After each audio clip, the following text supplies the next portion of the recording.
ఇల్లు ఇంత అందంగా ఉంటుందని ఇప్పుడే తెలిసిందమ్మా.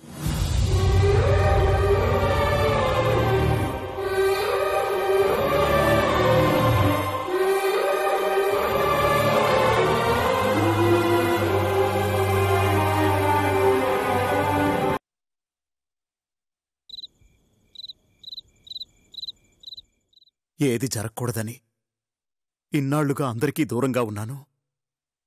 ఇప్పుడు అదే జరుగుతుందేమోనని భయంగా ఉందమ్మా. అక్షయ్లో మార్పు వస్తుందన్న ఆశతో వాడిక్కడికి తీసుకొచ్చాను. కానీ తల్లి అండ చూసుకొని వాడింకా రెచ్చిపోతున్నాడే గాని వాళ్ళలో ఏమాత్రం తేడా కనిపించడం లేదు. పిల్లల్ని కనగలం గాని వాళ్ళ తలరాతల్ని కనలేం గదన్నా. నిజమే కావచ్చు. వాడు కూడా వాడి తల్లిలాగే బతకాలని రాసుందేమో. అట్ట ఎందుకు అనుకుంటావన్నా? అల్లుడు ఇంకా చిన్నపిల్లోడే గదా. చిన్నప్పటినుంచి నీ మీద కోపంతో పెరిగినాడు కాబట్టి అట్టా మాట్లాడినాడు. ఇప్పుడు మనందరి మధ్య తిరుగుతుండాడు కాబట్టి ఎవరేందో తనే మెల్లిగా అర్థం చేసుకుంటాడు. అర్థం చేసుకునే మనసుంటే కదమ్మా అర్థం అవడానికి. ఎదుటి వాళ్ల మనసేంటో తెలుసుకోగలిగేవాడైతే ఇలా తయారయ్యేవాడే కాదు.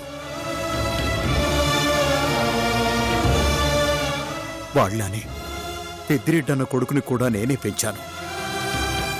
వాడు తల్లికి దూరంగానే బతికాడు. కాని ఒక్కరోజు కూడా నన్ను వాడు ప్రశ్నించలేదు. క్షణం కూడా వాడు నన్ను ద్వేషించలేదు.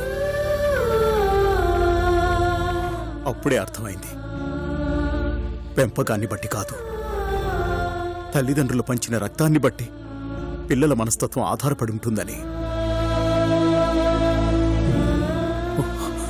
చిన్నప్పటినుంచి అన్నీ ఇచ్చానమ్మా, ఒక్క తల్లి ప్రేమ తప్ప. కాని వాడికి అదే అన్నింటికన్నా ఎక్కువ అనిపించింది. అంతే కదన్నా, అమ్మ ప్రేమను మించింది ఈ ప్రపంచంలో ఇంకేముండాది?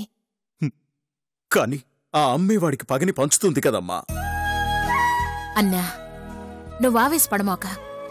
ఇప్పుడే కదా తల్లొళ్ళోకి చేరినాడు. ఆ ప్రేమని పూర్తిగా ఆస్వాదించని. సమయం చూసి మంచేదో చెడేదో మనమే తెలియబరుద్దాము. మంచి చెడు తెలుసుకునే రోజు వాడి జీవితంలో వస్తుందంటావా ఉమాదేవి? తప్పకుండా వస్తాదన్నా. ఏ మనిషైనా మారే రోజంటూ ఒకటుంటాది. ఆ రోజు కోసమేనమ్మా నేను బతికేది. అన్నా, నువ్వట్ట దిగులుగా ఉండబోకు. నాకు మనసు బాధగా ఉంటాది.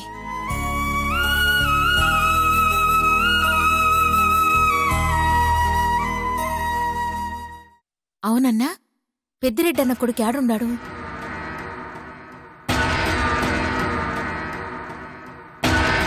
పెద్దిరెడ్డి అన్నయ్య దగ్గరే ఉన్నాడు.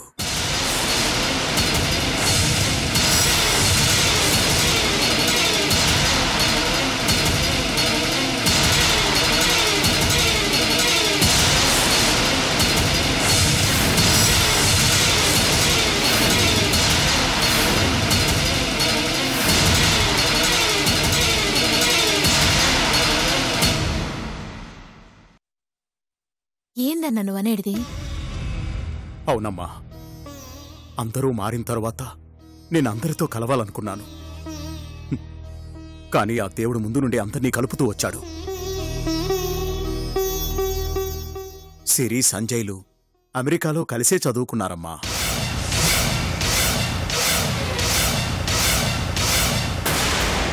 నేనే ఆ విషయం తెలుసుకోలేకపోయాను.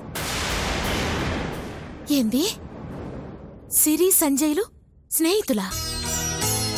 అవునమ్మా. మరి సంజయ్ని పెద్దిరెడ్డన్నింట్లో ఎలా ఉంచినావన్నా?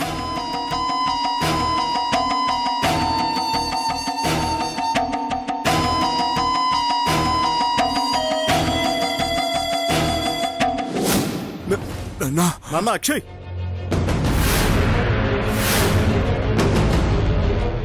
అక్షయ్, అక్షయ్, ఇన్నాళ్ళు మీ గురించి చాలా గొప్పగా ఊహించాను. అమ్మలేని లోటు తెలియకుండా పెంచినందుకు ఎంతో పొంగిపోయాను. యుఎస్కు పంపిస్తే నా భవిష్యత్తు గురించి ఆలోచిస్తున్నారని ఎంతో ఆనందపడ్డాను. కానీ ఇంత నమ్మక ద్రోహం చేస్తున్నారని ఊహించలేదు డాడ్.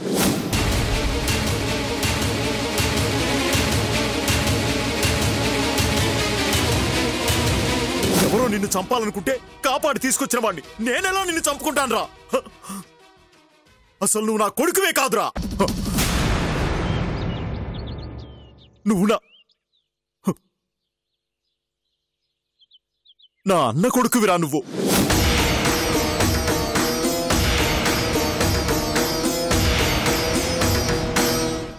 అంటే ఇప్పుడు సంజయ్ తన కొడుకన్న విషయం పెద్దిరెడ్డన్నకు తెలవదా?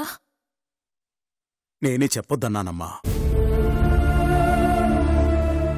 వాళ్లకే కాదు, సిరికి కూడా చెప్పకూడదనుకున్నాను. ఏమాత్రం అనుమానం వచ్చినా ఇంద్రాని వాణ్ణి బతకనివ్వదు. అందుకే ఆ విషయం మన మధ్యే ఉండాలి.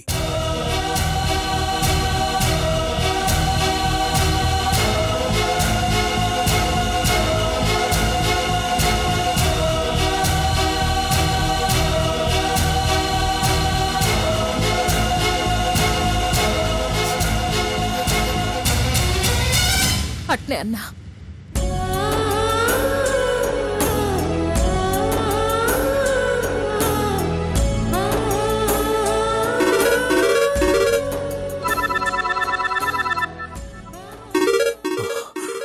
సంజయ్ ఫోన్ చేస్తున్నాడమ్మా. సంజు, డాడ్ ఎలా ఉన్నావు? ఐఎమ్ ఓకేరా. నువ్వెలా ఉన్నావు? చాలా చాలా హ్యాపీగా ఉన్నాను డాడ్. అందుకే నిన్ను కలిసి నీతో షేర్ చేసుకోవాలన్న యాంగ్జైటీతో ఉన్నాను. మనం కలవచ్చా డాడ్? ఇప్పుడా? ఇప్పుడే డాడ్.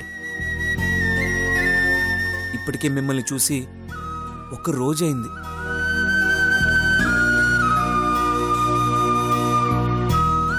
సరేరా, నేను వస్తున్నాను. Thank you dad. అన్నా, ఒకసారి నేను సంజు, ఒక నిమిషం రా. నీతో మీ అత్తయ్య మాట్లాడుతుందట. అత్తయ్య? అదేరా, సిరి వాళ్ళ అమ్మ. ఓ, తనకి నేనెవరో తెలిసిపోయిందా? డోంట్ వరీ సంజు, తనెవరికీ చెప్పదు.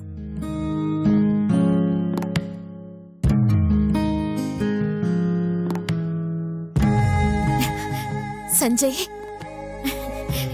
ఎట్టుండవయ్యా? బాగున్నాను అత్తయ్య. మీరెలా ఉన్నారు?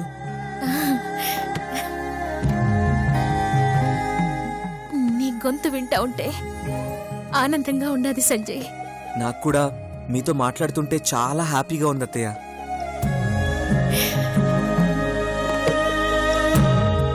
సిరి నువ్వు స్నేహితులని తెలిసిన కాడ్నించి మనసు కాస్త కుదుట పడినది. మేం కలుసుకోలేకపోయినా కనీసం మీరైనా కలిసి చదువుకున్నారు.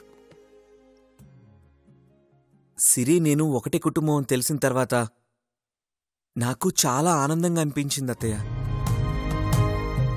మనం అందరం కలిసే రోజు తప్పకుండా వస్తుంది అత్తయ్య. ఆ రోజు కోసమేనయ్యా నేను అన్న అందరం పడిగాపులు కాస్తున్నది.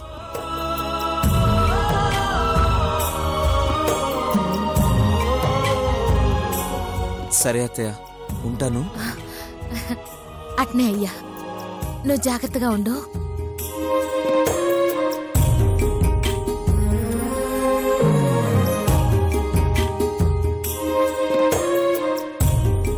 నువ్వు చెప్పింది నిజమే అన్నా. అబ్బాయి మాట తీరు శానా బాగుండది. అది పెద్దన్నయ్య రక్తం కదా ఉమాదేవి.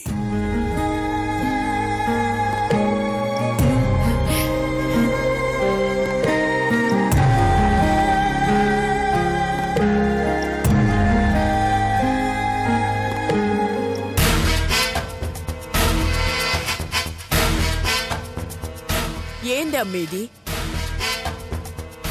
పిల్లలతో ఇల్లు కళకళలాడతాదని నేననుకుంటే వాళ్ళేంది పిల్లి ఎలకల్లా కొట్లాడుతుంటారు. ఒకరిని చూస్తే ఇంకొకరు అగ్గి మీద గుగ్గిలం అయిపోతా ఉన్నారు. ఇట్టగైతే ఎట్టగమ్మి? బావ మరదళ్ళు సరసాలాడుకోవటం చూసినాం గాని వీళ్ళేందే చీటికి మాటికి గొడవ పడతా ఉంటారు. ఆ గొడవ ఈడ మొదలైంది కాదు కదమ్మా. తెలియనప్పుడు గొడవ పడినారంటే అర్థం ఉండాది. ఇప్పుడు ఇద్దరు ఒకింటి మనుషులే అని తెలిసినా కూడా గొడవ పడితే అట్ట? ఆడపిల్ల అదే అంత పొగరుగా ఉన్నప్పుడు నా కొడుకెందుకు తగ్గుతాడమ్మా? వాడి ఒంట్లో ఉన్నది నా రక్తం కదమ్మా. నిజమే, కాని ఆళ్ళిట్టా ప్రతి చిన్న విషయానికి గొడవబడి కొడుకు తిరిగొచ్చాడన్న ఆనందం నీకు లేకుండా చేస్తా ఉండారే. చిన్నపిల్లలు కదమ్మా, సర్దుకుంటారులే. అట్టగని ఊరుకోనికి లేదు ఇంద్రాణి. కొండడికి నీ బిడ్డ అంటే ఎంత ఇష్టమో మనకి తెలుసు. ఆ ప్రేమతో కూతురుతో గొడవ పడుతున్నాడని నీ కొడుకుని ఏదైనా మాట అంటే నువ్వు తట్టుకోగలవా? పోనీ కొడుకు మీద ప్రేమతో నువ్వు సిరినేమైనా అంటే కొండడు ఊరుకుంటాడా?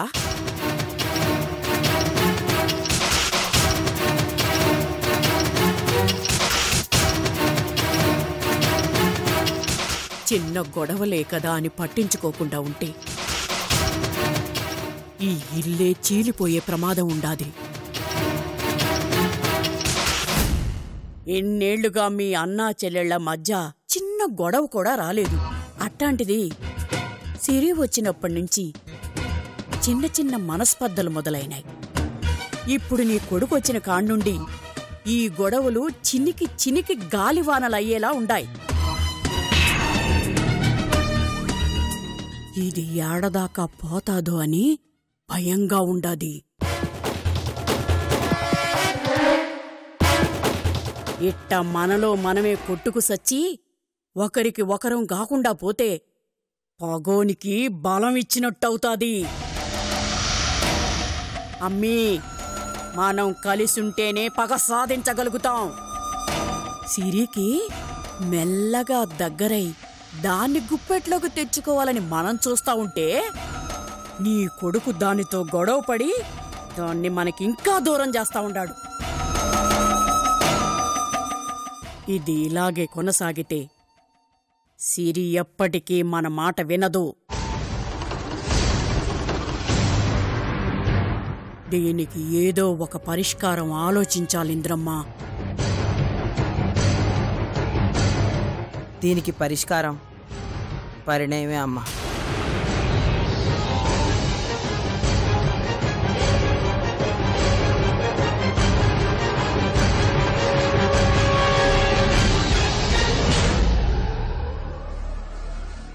సిరి మన మాట వినాలన్నా, అన్న మనం చెప్పిన దానికి తలాడించాలన్నా ఒక్కటే మార్గం. సిరికి నా కొడుక్కి పెళ్లి జరిపించడమే. తప్పదు. సిరి మన కాలి కింద చెప్పులా పడుంటాది. అన్న మన చెప్పు చేతల్లో ఉంటాడు. నీ ఆలోచన సానా బాగుండాదింద్రమ్మా. కానీ శత్రువుల్లా కొట్టుకునే వాళ్ళు పెండ్లికెలా ఒప్పుకుంటారు? ఒప్పుకునేలా చెయ్యాలమ్మా. ఇల్లు ప్రశాంతంగా ఉండాలంటే ఆ పెళ్లి జరగాల.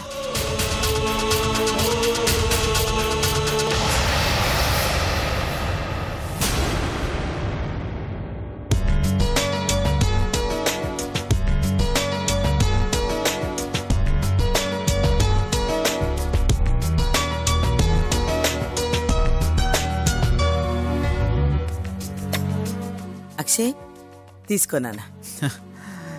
ఇందాకే కదమ్మా కడుపు నిండా భోజనం పెట్టావు, మళ్ళీ చూసేందుకు? తాగు చిన్న. 25 ఏళ్లుగా దాచుకున్న ప్రేమ నీకు ఇబ్బందిగా అనిపించినా భరించక తప్పదు. అమ్మ ప్రేమ అంటే ఇష్టపడతారు గాని ఇబ్బంది ఎందుకు పడతారమ్మా? ఈ ప్రేమ కావాలనే కదా ఇన్నాళ్ళు నేను ఆశపడింది. ఇప్పుడు నువ్వు అందిస్తానంటే ఎందుకు కాదంటానమ్మా?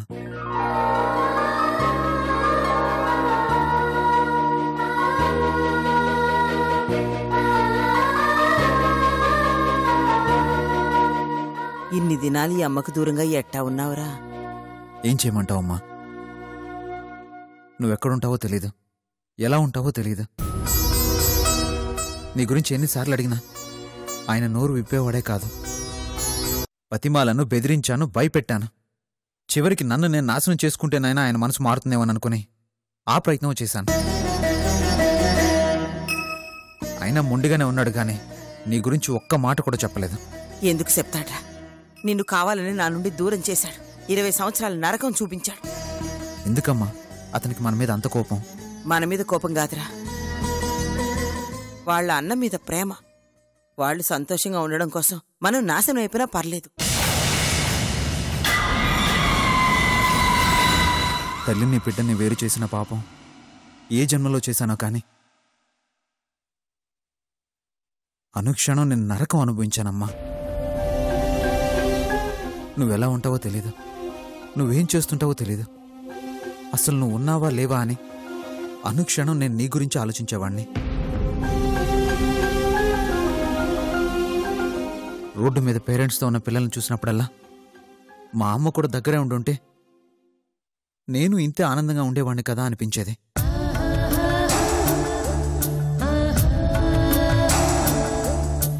నువ్వే కాదురా, నిన్ను దూరం చేసుకుని నేను నరకం అనుభవించాను. నీకోసం ఎన్నో చోట్ల వెతికించాను. నీ జాడ కనుక్కోవడం కోసం ఎన్నో మార్లు ప్రయత్నించాను. ఏండ్లు గడిచే కొద్దీ నువ్వు కనిపిస్తావన్న ఆశ తగ్గినాది. ఒకవేళ కనిపించినా మీ నాన్న నా గురించి నీకు ఏమి చెప్పినాడు, నువ్వు నన్ను ఎక్కడ అసహించుకుంటావన్న భయం పెరిగిపోయినాది. అప్పట్నుంచి నీ గురించి వెతికించడం మానేసినాను. కాని ఎప్పటికైనా నువ్వు నాకు కనిపిస్తావన్న భరోసాతోనే ఇంతకాలం బతికినాను. ఇయాల నువ్వు నన్ను చూసి అమ్మా అని ప్రేమగా పిలిచినప్పుడే పోయిన ప్రాణం తిరిగొచ్చినట్టయినాదిరా.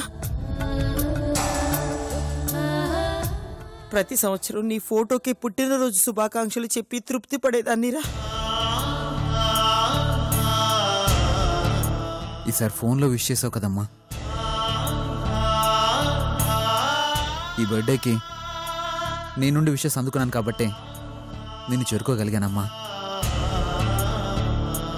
నీ దీవెనతోనే నా జీవితంలో మంచి జరగడం మొదలైంది. ఇక నుండి ప్రతి బర్త్డేకి ఫస్ట్ నువ్వే విష్ చేయాలి, సరేనా? అట్టాగే.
సంజు,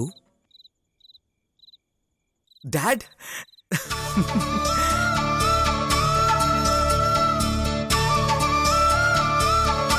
చాలా హ్యాపీగా ఉన్నట్టున్నావు. అవును డాడ్. మీరు నాకు పేరెంట్స్ ఉన్నారని చెప్పినప్పటి నుంచి వాళ్ళని కలుసుకునే వరకు వాళ్ళు ఇలా ఉంటారా అలా ఉంటారా అని చాలా రకాలుగా ఊహించుకున్నాను. కానీ అమ్మా నాన్నల్ని చూశాక అర్థమైంది నేను వాళ్ళని చాలా తక్కువగా అంచనా వేశానని. నన్ను ఎంత బాగా రిసీవ్ చేసుకున్నారో తెలుసా డాడ్? అతిథిగా వచ్చిన వాడిని ఇంత అభిమానంగా చూసుకుంటున్నారంటే నేనే వాళ్ళ కొడుకునని తెలిస్తే ఇంకెంత ప్రేమగా చూసుకుంటారో కదా. మా అన్న ప్రేమ గురించి నువ్వు నాకు చెప్తున్నావా? నేను ఆయన దగ్గర పెరిగిన వాడిరా. శత్రువుని కూడా క్షమించే గుణం మా అన్నయ్యది. నిన్నెలా చూసుకుంటాడో నాకు తెలీదా?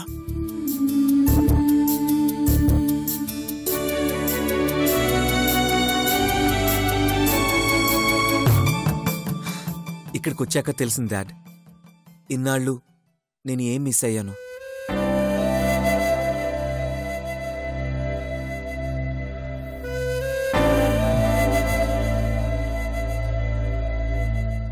అలాని మిమ్మల్ని తప్పు పట్టట్లేదు డాడ్. మీరు నాకు ఏ లోటు రాకుండా చూసుకున్నారు. కానీ మీరు ఎంత ప్రేమను పంచినా తల్లిదండ్రులు ఉన్నారని తెలిసిన తర్వాత ఆ ఫీలింగ్ వేరే ఉంటుంది డాడ్. వాళ్ళ ప్రేమని పొందాలన్న ఆశ ఉంటుంది కదా. నేను అడగగానే నా ఆశను కూడా నెరవేర్చారు. Thank you dad. థ్యాంక్స్ చెప్పి నన్ను వేరు చేస్తున్నావా సంజయ్? లేదు డాడ్, నా వల్ల మీరు వేరుగా వెళ్ళి బ్రతకాల్సి వచ్చిందని బాధపడుతున్నాను. ఆ రోజు అక్షయ్ గురించి తెలిసినప్పుడు మిమ్మల్ని తప్పుబట్టి మాట్లాడాను. కానీ ఈరోజే అర్థమైంది మీరు నా కోసం ఎంత త్యాగం చేశారు.